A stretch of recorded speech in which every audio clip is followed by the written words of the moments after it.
The deer-sized dinosaur preceded one of Earth's most fearsome predators. Tyrannosaurs weren't always tyrants. For millions of years, the ancestors of the regal T-Rex were relegated to second-class predator status while a different dinosaur dynasty ruled over what is now North America, towering allosaurs.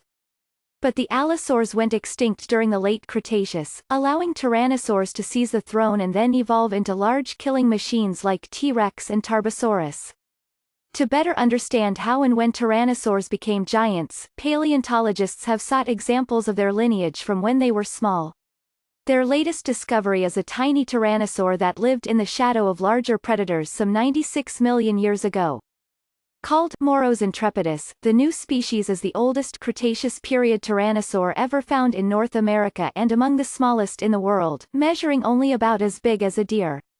Because scientists have previously found large tyrannosaurs in North America that date to 81 million years ago, the newly discovered species helps narrow the window of when tyrannosaurs became huge.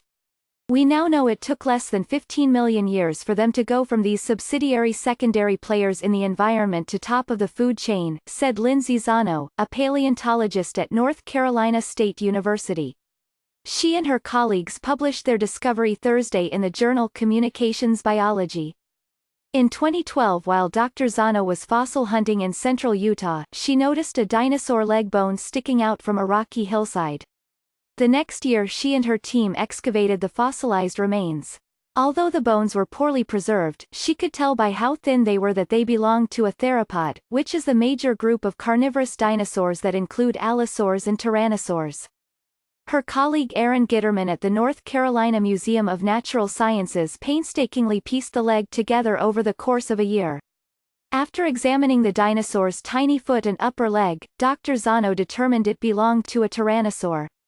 From hip to toe it measured about 4 feet long and the dinosaur was estimated to weigh about 170 pounds.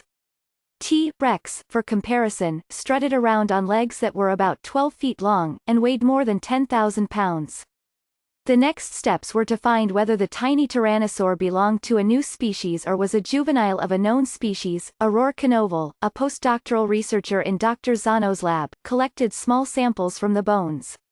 Using a microscope, she identified growth marks in the bone tissue that provided clues to the dinosaur's age, like tree rings. Dr. Knovel saw evidence suggesting the tyrannosaur was at least 6 or 7 years old. The growth marks, she said, were also spaced closer and closer together, indicating the tyrannosaur was nearing full maturity when it died. When we found out it was actually almost an adult, we could tell that it was a new species of a very small tyrannosaur, said Dr. Knovel. Their findings also suggested that the dinosaur was most likely an agile hunter. Thomas Carr, a paleontologist from Carthage College in Wisconsin who was not involved in the study, said the finding lifts the lid on what the earliest tyrannosaurs in North America really looked like. Stephen Brusat, a paleontologist at the University of Edinburgh in Scotland who was also not involved in the paper, said the discovery pushed the tyrannosaur mystery forward in time. When did these second-tier hunters become the bus-sized bone crunchers that terrorize our imaginations? Said Dr. Brusat. It must have happened sometime between about 90 and 80 million years ago, and we're going to need new fossils from this time to figure it out.